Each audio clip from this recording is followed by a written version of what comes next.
Guys, मैं हूं बंदना शर्मा और आप देख रहे हैं मुझे BS ग्लोइंग स्टार पे।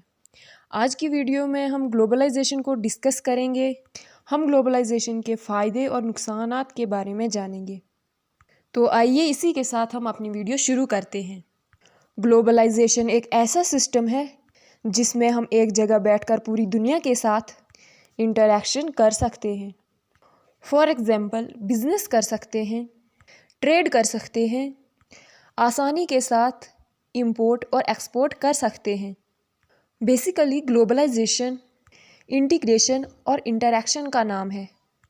जब दो अलग अलग पार्टीज़ या कंट्रीज़ आपस में इंटरेक्ट करते हैं तो इसी को ग्लोबलाइजेशन कहते हैं। वो दो पार्टीज़ अलग अलग कंट्रीज़ के लोग हो सकते हैं, कंपनीज़ हो सकती हैं, कल्चर हो सकता है। एक मुल्क की सकाफ़त दूसरे मुल्क की सकाफ़त के साथ इंटरेक्ट करती है। फॉर एग्ज़ाम्पल, जब लोग एक दूसरे मुल्क में जाते हैं, जब लोग मीडिया के ज़रिए एक दूसरे से कनेक्ट होते हैं तो इन्फॉर्मेशन ट्रैवल करती है। तो इस तरह कल्चर भी शेयर होता है। मसलन, जब कोई बंदा अमेरिका में विज़िट करता है तो अमेरिका में मुख्तलिफ़ कल्चर के लोग पाए जाते हैं क्योंकि वो डिफरेंट कंट्रीज़ से आए होते हैं।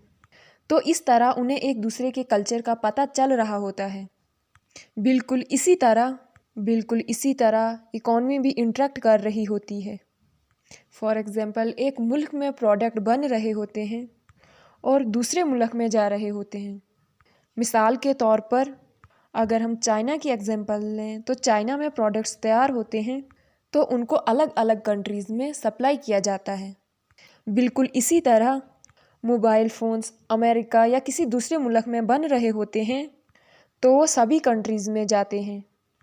यानी आप मुख्तलिफ़ प्रोडक्ट्स इंपोर्ट या एक्सपोर्ट कर सकते हैं। मिसाल के तौर पर आप हिंदुस्तान में बैठे हैं, आप अमेरिका, UK, कनाडा की मार्केट से कोई भी चीज़ भारत में मंगवा सकते हैं, इंपोर्ट कर सकते हैं। आपको वहाँ जाके ख़रीदने की ज़रूरत नहीं है। आप हिंदुस्तान में बैठे हैं और आप किसी दूसरे मुल्क से चीज़ खरीद कर बहुत ही आसानी के साथ बेच सकते हैं। इसलिए आपको वहाँ जाकर बेचने की ज़रूरत नहीं पड़ती और यही ग्लोबलाइजेशन कहलाता है।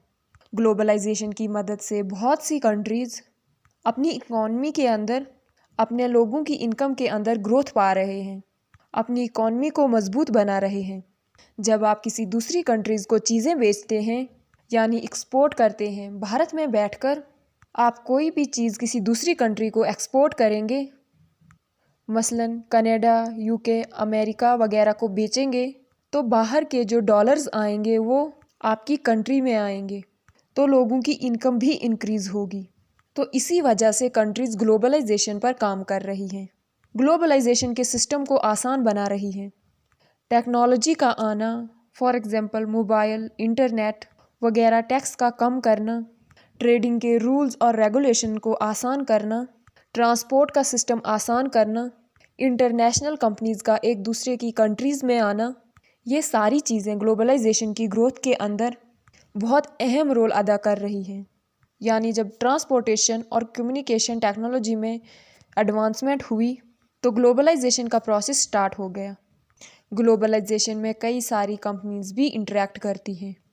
अगर कोई भी multinational company, for example Unilever वगैरह, जब अपने प्रोडक्ट्स बनाती है तो वो अपने प्रोडक्ट्स पूरी दुनिया में सप्लाई करती है। इस तरह गवर्नमेंट भी इंटरेक्ट करती है।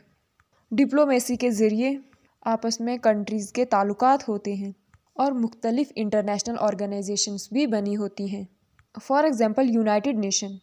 ग्लोबलाइजेशन की आने की वजह से लोगों के अंदर, कंपनीज़ के अंदर कंपटीशन बहुत ज़्यादा बढ़ गया। इसकी एडवांटेजेस के साथ साथ कुछ डिसएडवांटेजेस भी हैं। फॉर एग्ज़ाम्पल, मल्टीनेशनल कंपनीज़ जब किसी मुल्क में पार्टिसिपेट करती हैं तो उस मुल्क के लोकल लोग और लोकल कंपनीज़ को ज़्यादा प्रमोट नहीं किया जा सकता। इससे ज़्यादा फ़ायदा डेवलप्ड कंट्रीज़ को होता है as comparing to developing countries. इसके अलावा बीमारियों के फैलने का ख़तरा भी बढ़ सकता है। लोगों के ट्रैवल करने के साथ बीमारियां भी ट्रैवल करती हैं, जैसे कि कोविड-19। ये थी हमारी आज की वीडियो। धन्यवाद।